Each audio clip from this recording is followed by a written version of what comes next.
hurt. And if any of you have ever tried to implement doubly linked lists in Haskell, then you're familiar with the fact that it's a little bit different than doing it in a imperative language. But Brian's going to walk us through how you do that and benefits and anything else that he's interested in. So, Brian Hurt, everyone. Hello? Good. Yeah. Let's not go there. So this is implementing doubly linked lists in Haskell. This is a problem a lot of new programmers to Haskell run into, including me, so that's why I thought of this talk. So I thought I'd talk through how you actually solve this problem, because this is a little bit different in Haskell than in all the other languages. So I wanted, oops, if I turn this on. Wanted to start, the slides here, by the way, are up on my GitHub repo if people want to follow along at home. I'll repeat this URL later, but it's just basically github/bhurt/presentations DL list. I wanted to start with sort of a refresher on what a doubly linked list is and why you would want one, for those of you who have slept through introductory algorithms and data structures. The idea of a doubly linked list is we have a bunch of items in a sequence-like container. Each item has an element associated with it, which has 3 pointers. 1 pointer to the item, 1 pointer to the previous element, and 1 pointer to the next element. The last element, of course, the pointer points to nothing, which is generally null or nil, and the first element, the previous pointer, points to nothing. And our overarching data structure holds the pointers to the first and last elements. So it's a very useful data structure, and you see it a lot in a lot of different programming languages, because it gives us a lot of capabilities that most other data structures don't have. The sequence-like data structure is very, very fast to get or remove or add elements to either end of the data structure. You just have to allocate an element and flop a couple of pointers around. It's very fast to concatenate 2 of these doubly linked lists together. And you can walk the whole sequence and muck with stuff in the middle to your heart's content. Add stuff, remove stuff, whatever you want to do. And it's all very, very fast to do this. So we want to use a doubly linked list, and we go to use it, and we discover there is no standard doubly linked list library in Haskell. Okay, this is odd, but it's an opportunity for us to write some code. So we define, we dig in and we start going, we're going to implement a doubly linked list library. How hard can it be? So we define the doubly linked list structure. It contains 2 pointers, the head and the tail. The pointers are mutable, so they have to be IO refs. They can be null if the list is empty, so that's it's mapped into a maybe, and it's an element. Element again has 3 words, has a previous pointer, a next pointer, and a datum. Right? Works pretty much exactly how you would think. And you can start writing the functions, you know, make DL lists, append, prepend, append to the end, prepend to the beginning, get the first, get the last, etc. Very quickly you start discovering there are several problems with implementing stuff this way. The first problem is the memory utilization. For everyone else, every element is just a 3-word data structure we have to allocate. So it's 3 words and some extra data, generally 1, maybe 2 words, that's used by the runtime system to do garbage collection or whatever. This varies depending upon how much memory that per element varies depending upon what sort of runtime you have, but 1 word's about average. In the Haskell, we again have our 3-word structure with its 1 word of overhead, except the IO refs are separate objects, and they have 1 word with overhead. And the maybes are separate objects, and they have 1 word with overhead. And so instead of just this very simple compact data structure, we have every element as this huge thing. We're using 3 times as much memory. There's an even bigger problem that you might have noticed in one of the earlier slides. all of our functions, because we're allocating and modifying I/O refs, have to be in the I/O monad. The old Haskell hands are going, stay out of the I/O monad to the fullest extent possible, stay pure, stay immutable, don't be in the I/O monad unless you absolutely have to. Well, now, to do anything with our doubly linked list, even allocating a doubly linked list, we have to be in the I/O monad for various reasons. So this percolates through our entire program. Now every time we're touching an I/O, a doubly linked list, we have to be in the I/O monad. Any module that might be touching code, that's touching code, so on. It just, now everything's in the I/O monad. This leads to the question that would legitimately be asked at this point, is Haskell simply broken? That it cannot implement this basic data structure? Give you a free hint, the answer is no.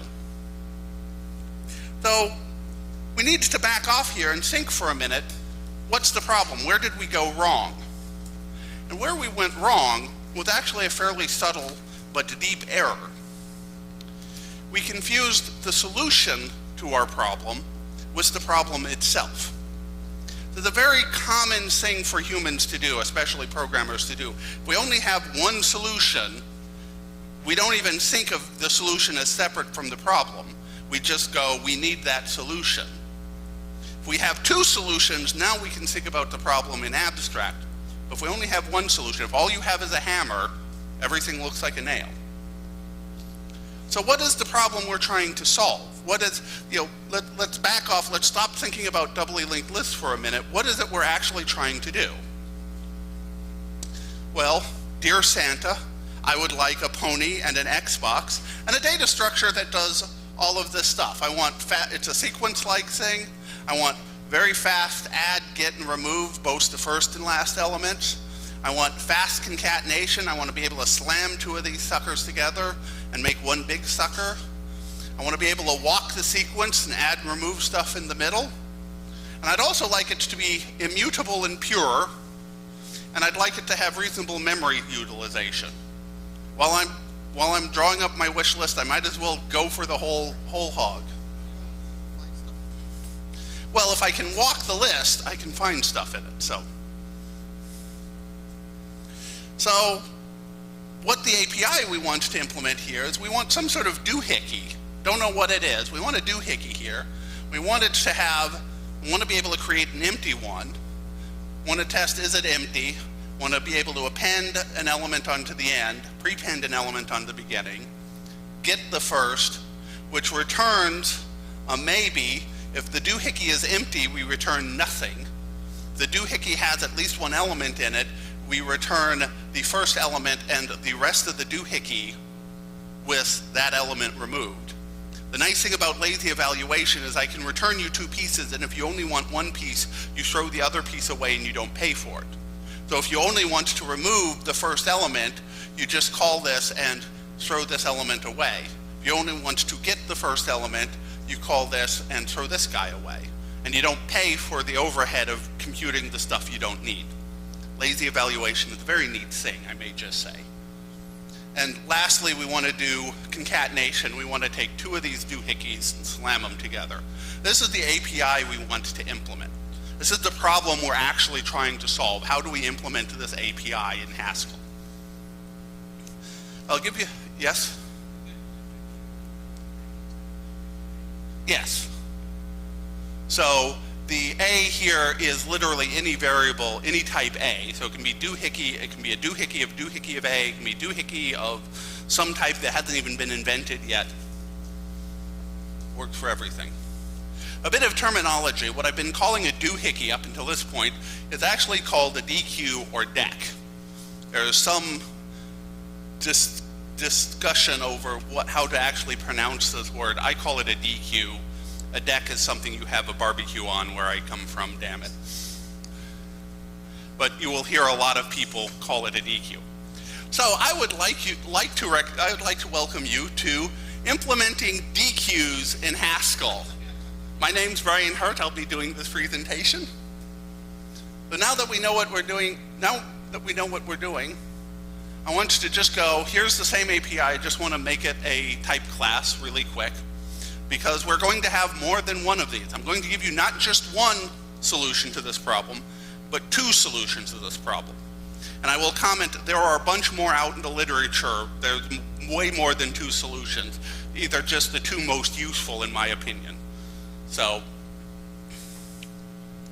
solution number one, I don't know what the actual technical term for it, I should look it up, is just what I call the two-list solution.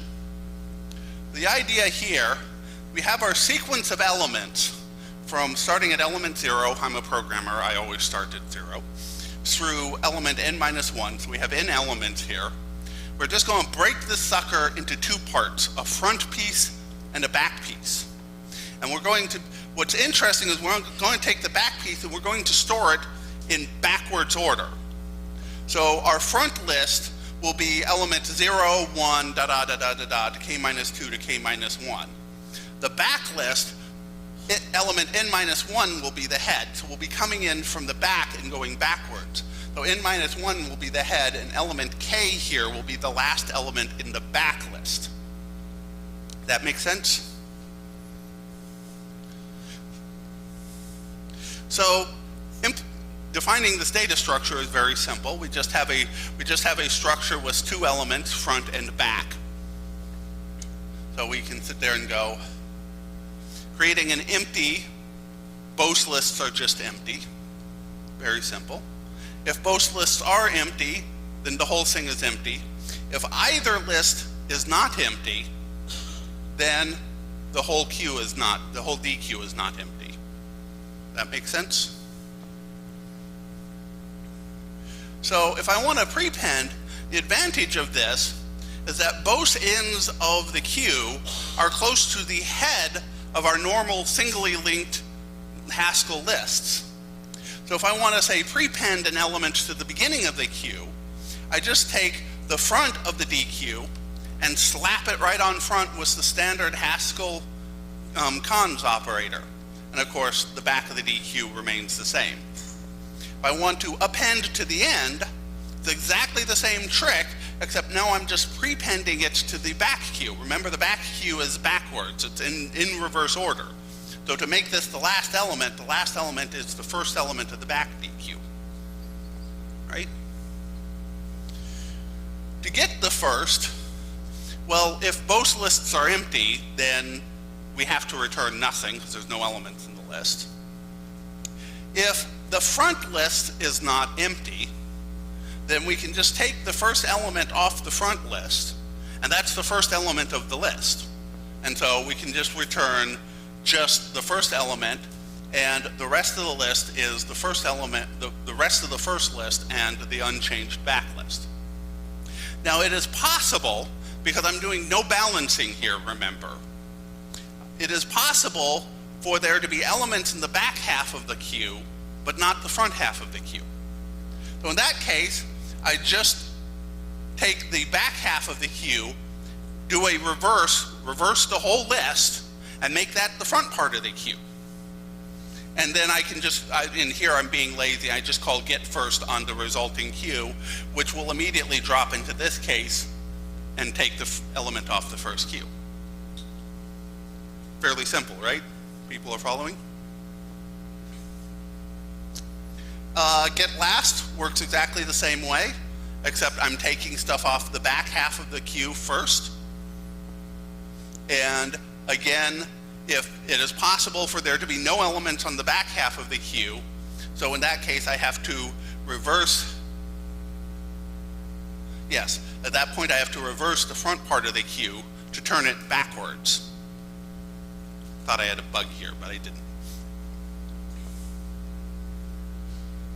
To concatenate two lists, I can just take the front list, the first one, I take the front of it, and I reverse the back of the queue to turn the whole thing into a single in-order list. Remember, the back queue is reverse again. And I can do exactly the same thing, except I'm doing it in the reverse order. To create, I take the second queue and to create the back. Note, the back of the deque is the front of the list. This is a reversed list. This whole thing is a reverse of the list. That makes sense? Same trick, different slide. So you might have noticed something in an earlier slide. I skipped over actually walking through and adding and removing elements into the middle of the list. The reason I did that is because I can actually do that in a general way. Given the implementation of the deque I already have, just being able to add and remove elements to the beginning of and end of the list and concatenate two elements together is sufficient for me to walk the list.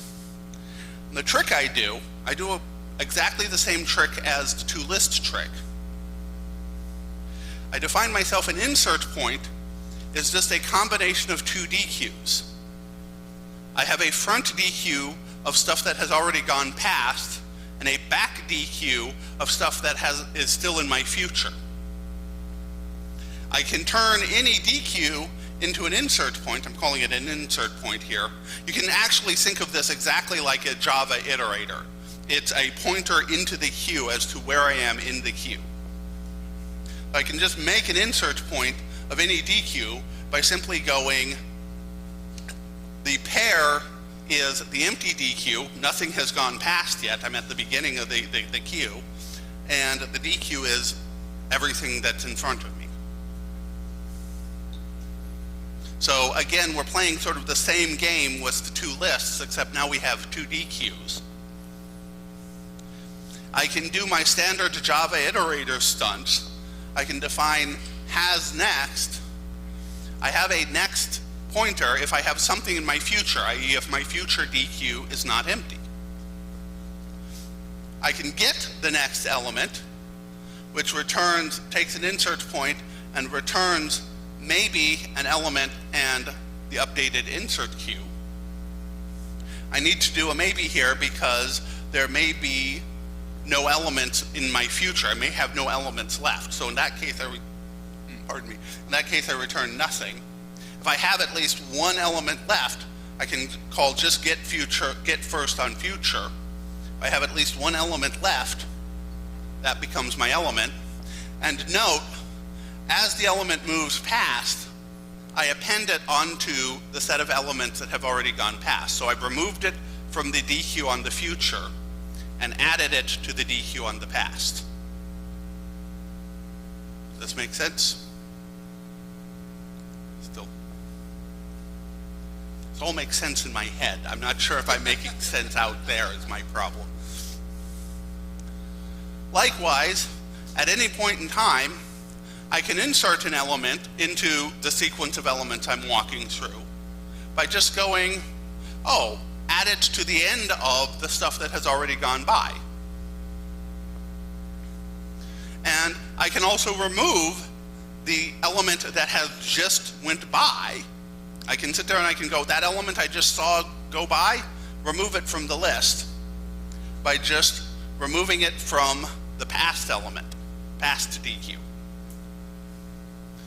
You can do exactly, I'm not going to go through the code, but you can do exactly the same stuff to go, put this object into my future, make it so it's the next object I'm going to get, and remove the next object I was just going to get. And go step backwards as well. You can go both directions. It's just you move objects from one queue to the other. Does that make sense? And of course, at any point in time, I can sit down and I can go, I'm done modifying stuff, so I want to take my insert point and convert it back into a deque of elements. And that's just, I take the past and the future, and I concatenate them back together to make one big happy deque of what the result is. And I note, all of this is purely functional. I'm not in any IO monad here at all. This also, by the way, has pretty good memory utilization. I didn't mention that earlier, but about 3 words per element. Yes?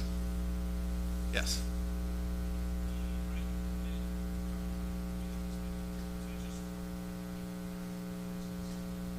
Yeah, the IO monad, the early slides, that was there. You need to be in the IO monad to allocate, read, or update I/O refs. And so all of the mutable references in the doubly linked list were I/O refs, so you had to be in the I/O monad. You could pull a stunt and make them ST refs and be in the STM monad.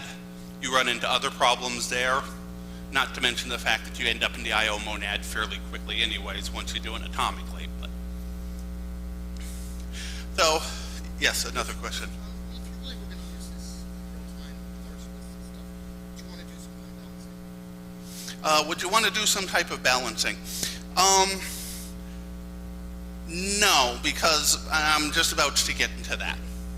The question is, do you want to do some balancing? The question is no, because you're using lists at the atomic level, so to speak.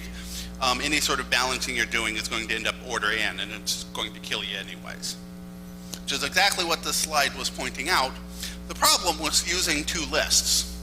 The two-list solution. It's very nice, it has decent memory utilization, it's dirt simple to implement. If you need to just bang out a deque for whatever reason really, really quick, this guy works, the two-list solution works quite well. But there's a problem with it. The problem is with this code right here.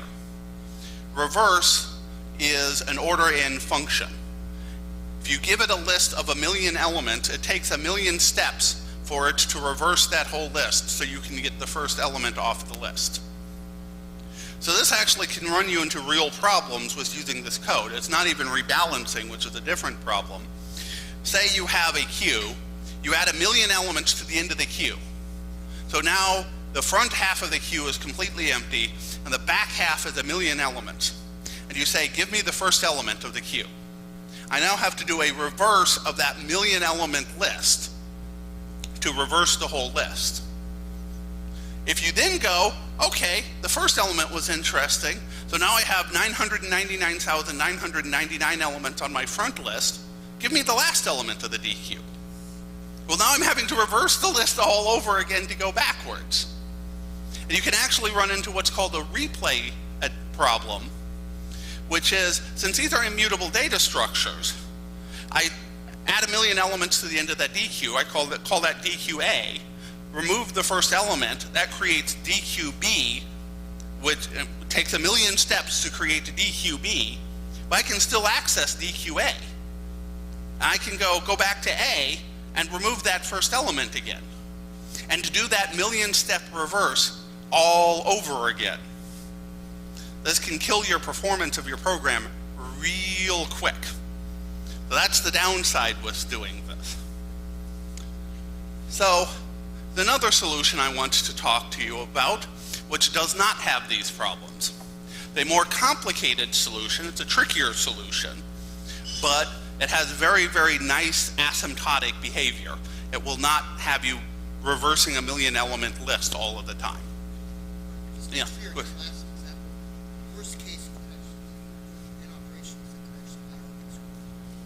Yes.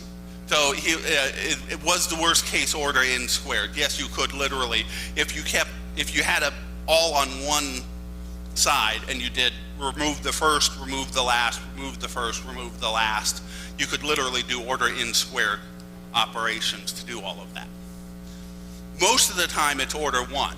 Because if you add 1,000,000 elements to the end and then you take 1,000,000 elements off the front, well, the first element costs an order 1,000,000 to take off the front, but all the rest are order 1 because you're just removing the first element from the list. So this works much better in places where you're doing consistent behavior, adding on one end and taking off the other. So I want to introduce to solution number 2. Solution number 2 is called 2-3-4 finger trees. And this is going to be a little bit more tricky, a little bit more complicated. Is based on the paper Finger Trees, a Simple General Purpose Data Structure from Ralph Hines and Ross Patterson. Ralph Hines has done a lot of interesting data structure work. I just comment. He's an interesting guy to follow. Here is the URL. I will have that URL for you at the end of this, end of the presentation. So we start with your standard binary tree. Now you can implement deques with binary trees, and they work. Yeah. The problem with having the binary trees is when we want to be adding and removing stuff at the beginning and the end of the sequence. So down here. So every time we want to get the first or last element of the tree, we have to come in. This is where our root is. We have to come in and walk all the way down the spine to get down here, which is where we really want to be.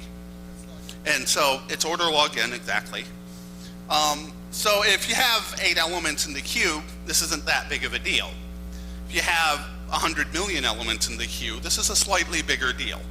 It's not instant death, I comment, but it's not nearly as fast as having our old doubly linked lists were, which is just allocate an object and swap a couple of pointers around.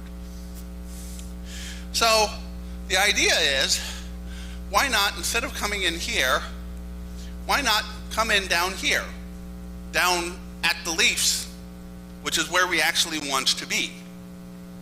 That instead of having 1 entry point into the data structure, we have 2, which is at the bottoms, so we can find the beginning and the end much faster.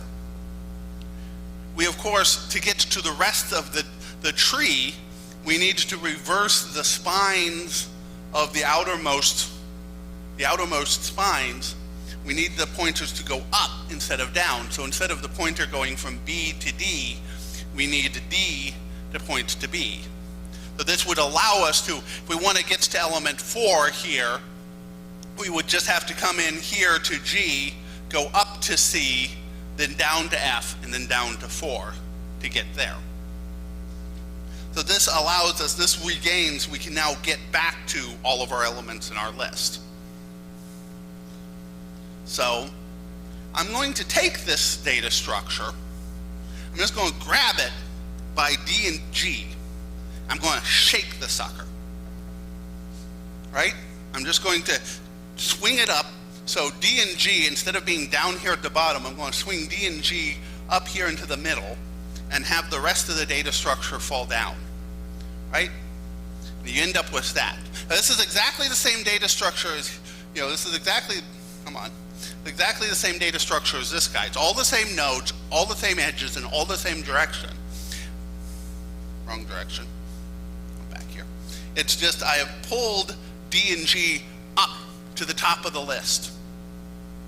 And the children have swung out. Children of D and G and B and C have swung out. And A has, what A used to be our root, has now fallen all the way down here to the bottom. This is starting to look, this is exactly the same graph, but just drawn a different way. Once you draw it this way, you start going, this looks a lot like a list. We could just merge these 2 elements and these 2 elements. We'd have a list right down the middle with the children hanging off to either side, right? So we can just do that. This is just, all I've done here is I've now merged D and G into one node, one big common node, and B and C likewise. And now we have a very obvious sort of linked list, which is our combined outer spines of our original tree. This is the tricky part here. If you get this, everything else is easy and flows out of this. So by all means, if you're confused, let me know. You're confused? So how, don't you always start at the root? How did you get where to DG? Oh, I just declared way back here. Instead of here, we always start at the root. So that's your classic binary tree.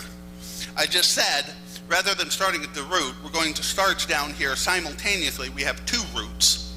So my question was, how did you get to that point? Somehow to traverse the tree. I create the tree in this form. Yeah. This isn't, I'm not converting a previous tree into this. I'm just sort of start from the idea of a tree and then convert it into this other form.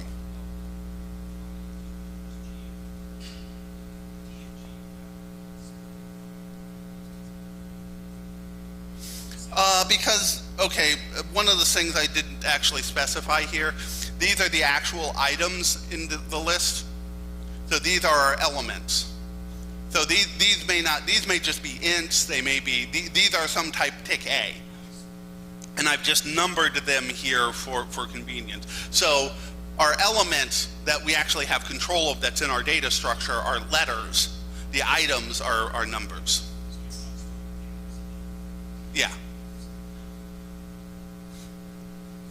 That makes sense? So this is a finger tree. And one interesting thing to note, and I am skating over a little bit of a detail, I will come back to at a later point, but notice at each level, the depths of the trees are the same. So BC, both of these have a height 2 tree. At DG, they have height 1. If it had been a 16 element tree and I had another layer down here, they would be a height 3 tree, each with 4 elements in them. And yeah, so each element, each step down this tree we go, the children that are hanging off of it become 1 level deeper, holding twice as many items, right? So we can define this as a data structure fairly easily. I have a finger tree A is either an empty finger tree, a single. Yes. We have an empty finger tree, a single element finger tree, because I don't want to deal with the weird behavior there, and a deep finger tree, which has a list of head children off the left, a link to the next deeper finger tree, but note it's a finger tree of node A, not of A, and a list of children to the left, list of children to the right, and our red link down. So these guys are the first list, these guys are the second list, and this is the red link down. First list, second list, red link down. And to note, we're using Haskell's type system, by the way, to enforce the fact that every level has a greater depth than the level before it. So the top level finger tree A is going to be, these are going to be of type A. The first step down we do, these are going to be, the A's are going to be node A's, which is just a pair.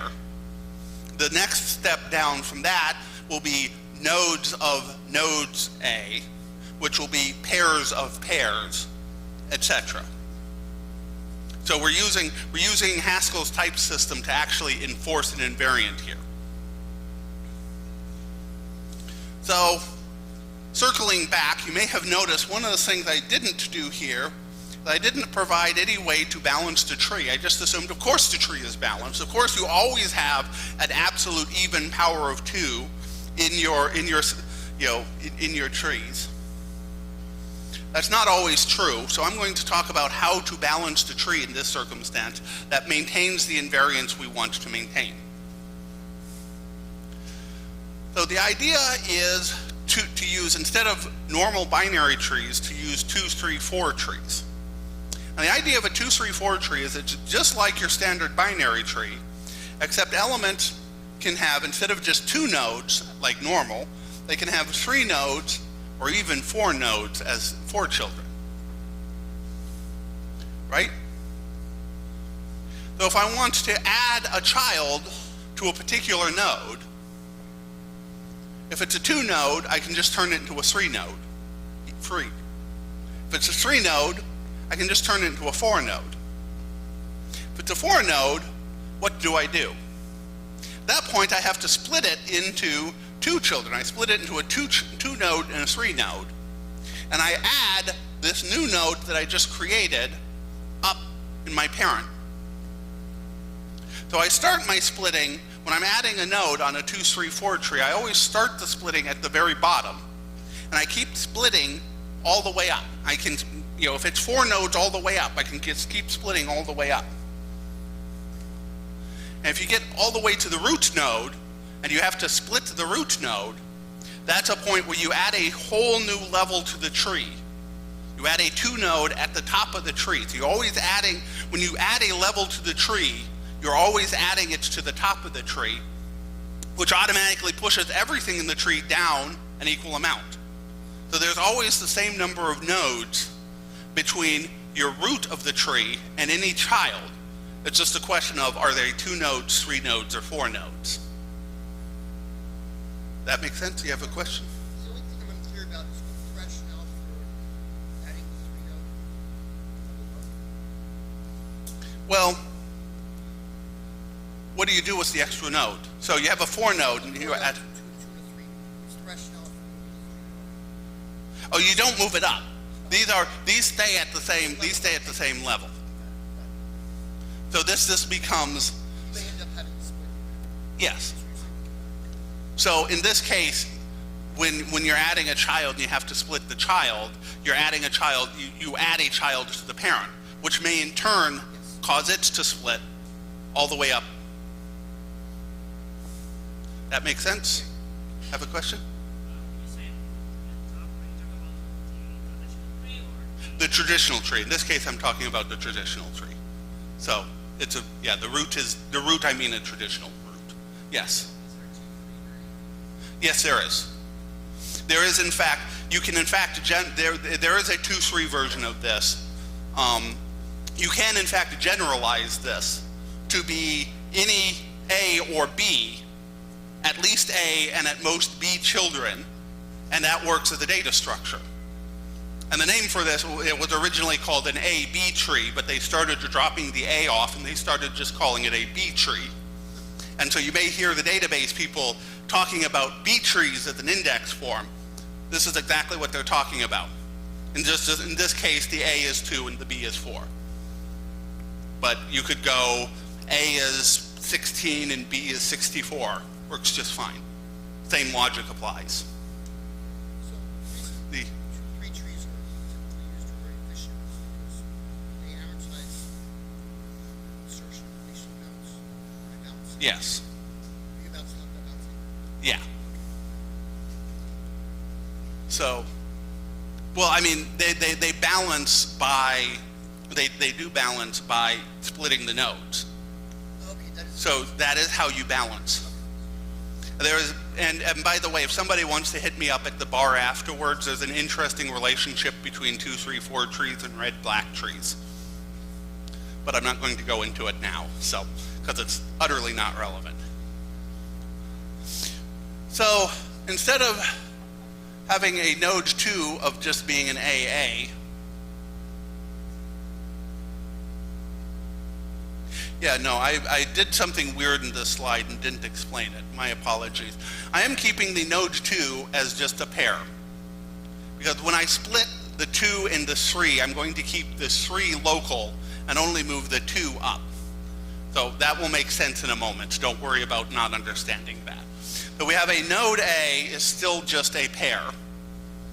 We replace the list of A with what I call a digit, because there can only be 3 cases here. And I don't want to deal with, on my pattern matching, I like exhaustiveness checking, and I don't want to have to deal with cases that can't happen.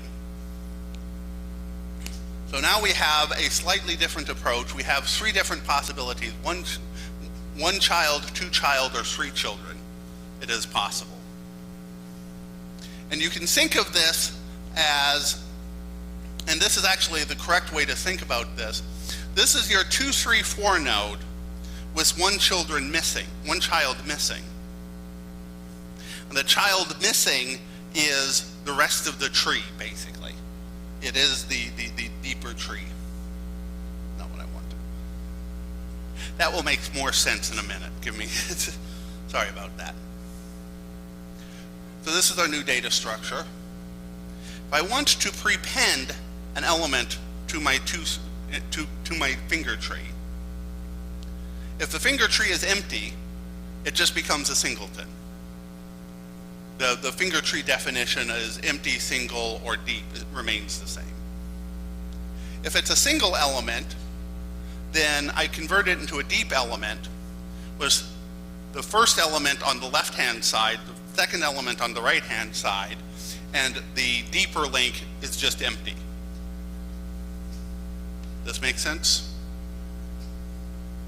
Well, the tricky part, and this is where hopefully things will start making sense, is, where am I? Yeah, the tricky part is where things will hopefully start making sense, is what happens when it's a deep.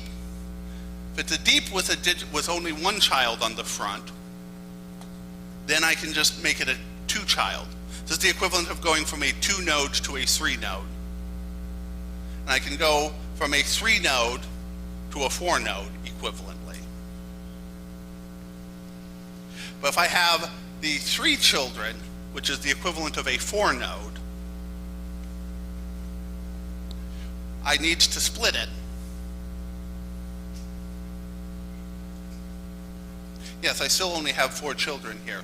So this becomes technically a 3-node, which is 2 children plus everything below me. And I create a node of the remaining 2 children and recursively add it to. So this is the splitting of the node points. This is where I have to split 2 nodes into, split 1 node into 2 nodes.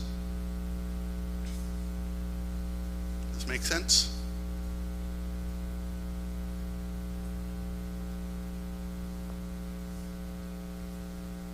To get the first element, I'm not going to go through all of the code here, by the way. I'm just going to do the basics so you get the flavor of this.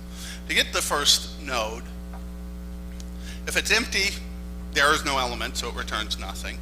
If it's a single element, you just return the element and the queue is now empty.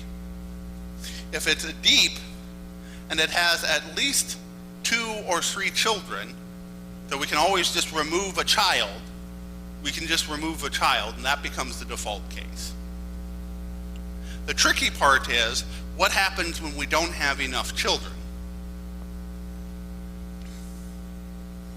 So if there's only 1 child on our current level, we're going to return it as our node, but we need to bring another child up from the deeper list.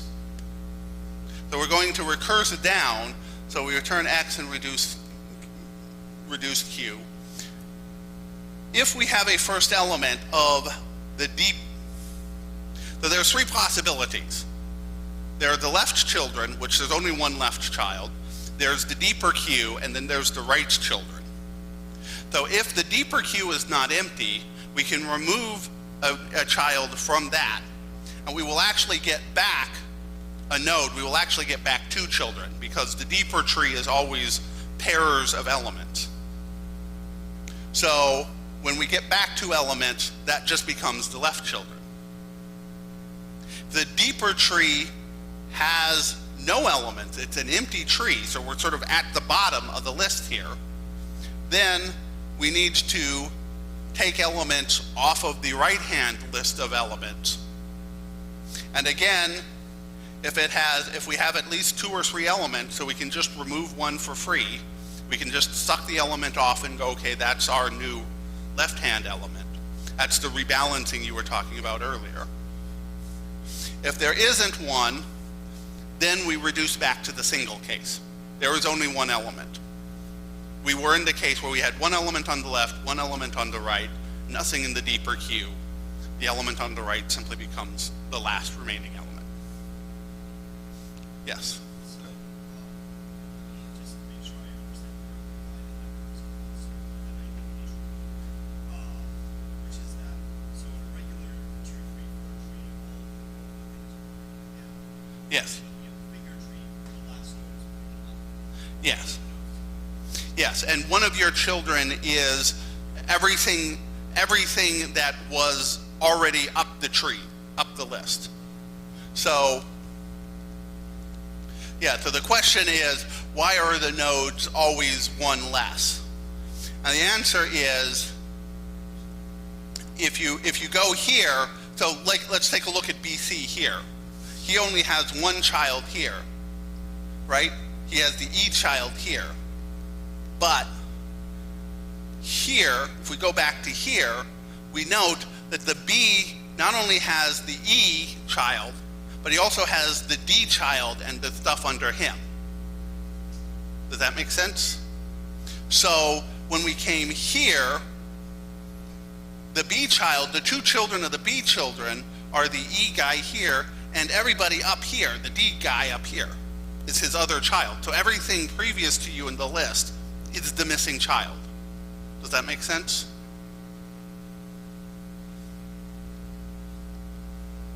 Trying not to baffle you with the bullshit. I have enough dexterity. Where are we? Oh, easier implementation of this, by the way. Import data sequence.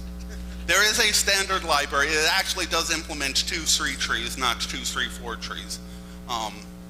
I didn't realize that till after I had presented the whole slide, and then it was like, wait, it's only 2-3 trees. Oh well. So this is how you implement that the correct way. It's a very rich library, has a lot of operations on it, everything you ever want. It's a functor, it's a traversable, it's everything. Yes?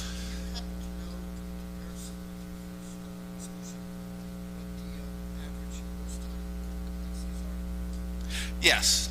So the question is, what are the average and worst time complexity of your operations? The average time for everything except, the average time for concatenation and the worst case time for concatenation is order login. The average time for everything else, amortized, is order 1. Because most of the time, remember, most of the time, if I want to do a get first, if I have enough children, I don't need to go any deeper.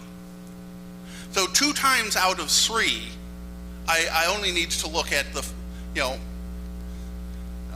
if you hand me this finger tree, 2 times out of 3, I don't need to go past DG to get you the first element. 4 times out of 9, I go to BC and stop. 8 times out of 27, I go to the next one. You do the math, and it works out to be average about 1. I forget exactly what it is, but it's order 1, amortized. And worst case, and obviously, the worst case is I have to go all the way down here and work all my way back up. So it's worst case order login. So I imagine that those complexes carry over to these trees. Yeah. So then the actual choice space of these would just be based on?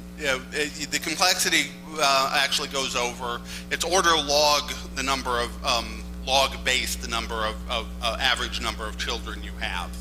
So if you did this with 816 trees, it'd be log base 12, which means you'd very rarely go farther than 1. But you have an increased code complexity there. So the question was, if you did A-B trees, how would the complexity carry over, the complexity constraints carry over? And the answer is yes. But you get more complicated code. Which is actually what I was about to go into. You can do a larger slots. You can just simply sit there and go, I'm going to do 3 children instead of 2. Now your memory utilization here was the node 2 was just using pairs here. If you have 1 million elements in your queue, almost all of the elements, should have duplicated the slide a lot, because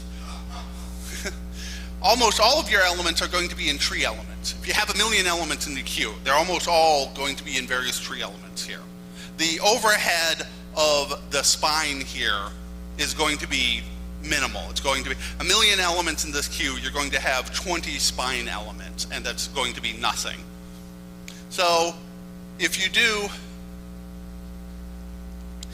pairs, you're going to need, on average, 1 pair for every node. Because it's going to be, your first level is going to be, indiv 2, plus indiv 4 for the level above that, plus indiv 8 adds up to 1. So you're going to have 1 of these for every element. So this guy is going to be about 3 words of memory for every element in your queue.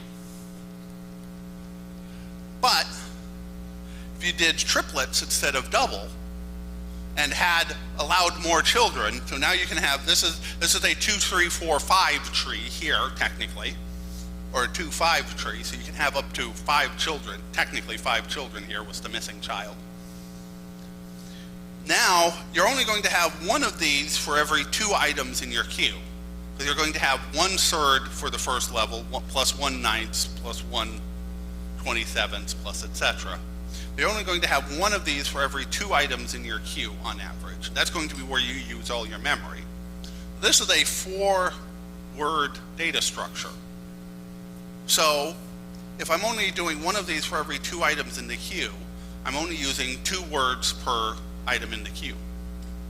And I'm actually doing even better now in terms of memory utilization than the standard doubly linked list implementation. Right? So, now what we have, the sequence-like thing, we have very fast add, get, remove of the first elements. We have fast concatenation. I didn't cover concatenation. It's pretty obvious once you think about you're just combining 2 trees. Though the code should be fairly obvious, assuming you're not just using data sequence. You can walk the sequence and add and remove items in the middle to your heart's content. And it is immutable and pure. It actually has pretty good memory utilization. So we're not getting the pony or the Xbox, but we at least got our data structure. I want to leave you with one final thought before signing off. It's been said by me and a number of other people, it's not original to me, that learning Haskell makes you a better programmer even if you don't end up programming in Haskell. There are 1,000 reasons why this is true. One of them is what I've just explained to you.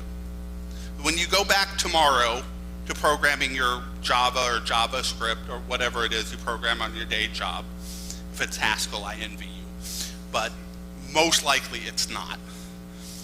99.9% of the time, when you want to use a deque, you want to use a doubly linked list. If you're in a mutable language, why not? But every once in a while, you may not want to use a doubly linked list. And so now, I've given you the knowledge and the ability to go at that one time, to go, here, I don't want to use a doubly linked list. I want to use a 2-list solution, or a finger tree solution, and have a better solution. We've all become somewhat better programmers, thanks to Haskell. That's it. Here are here's the paper and the slides and the library, which is the important part. I have some questions, yes. Under what circumstances would you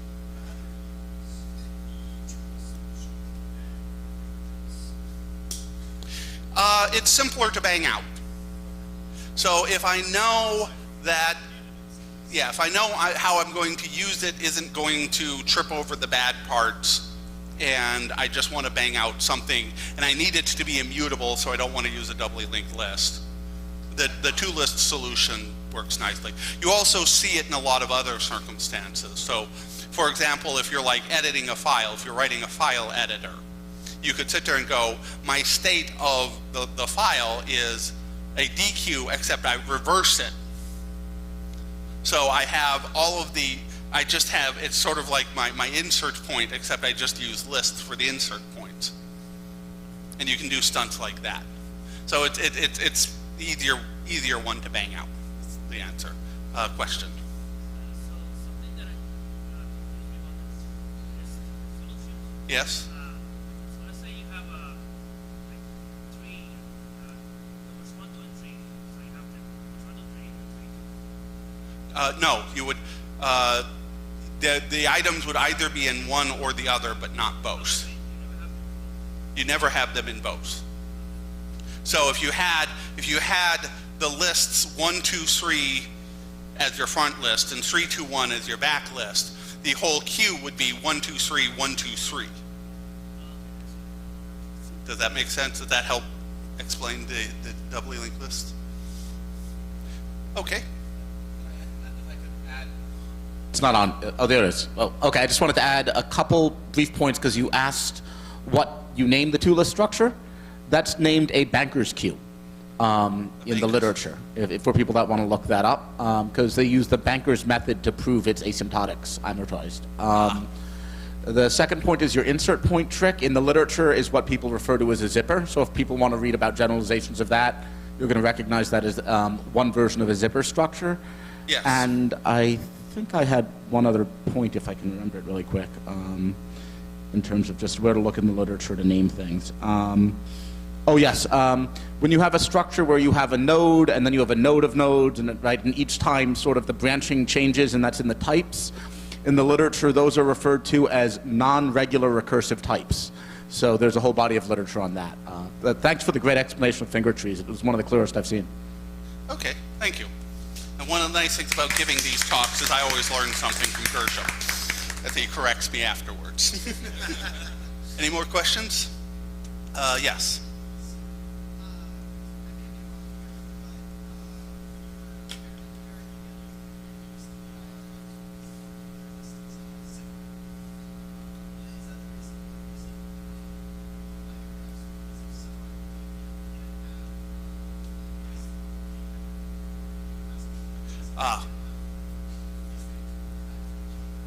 Okay.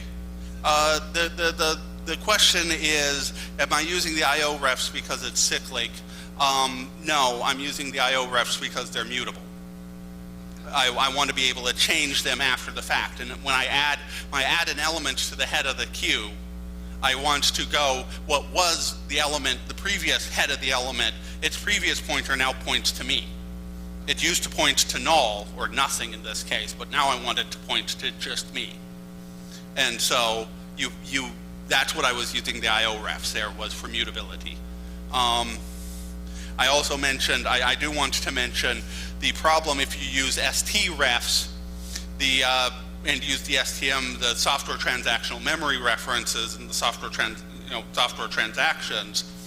Software transactions do not like it if you update millions of nodes in a single transaction. They're not happy at you, and so you run into some serious performance problems, and I wouldn't be surprised if you found bugs there. So I don't recommend using. It's not that you have bugs, it's that the way software transaction memory is efficient in Haskell is we actually do, if it does enough mostly pure operations, you can actually cheaply Do. go back. Yeah. So you will run into problems. It will be heartache and pain and tears and recrimination. So, any other questions? Yes.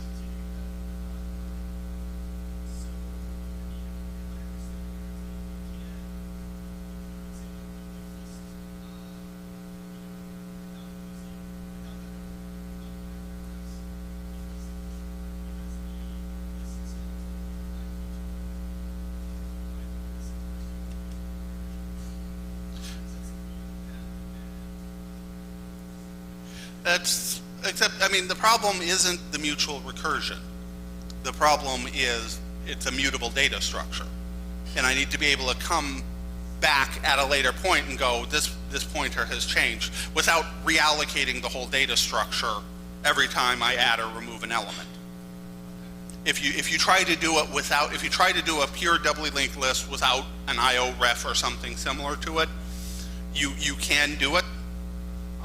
But you end up reallocating the whole data structure every time you do anything to the data structure. Because if you reallocate element 1, that means element 2 needs to be reallocated because it's pointing to element 1, which now means element 3 needs to be reallocated because it's pointing to element 2. So you sort of need to break that to be able to go, I need to update, I need to change this element without allocating a new element.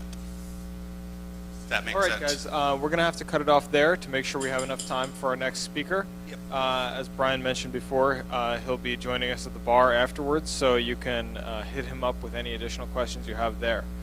We're going to take about a 5 to 10 minute break, and then we're going to get going on the next talk.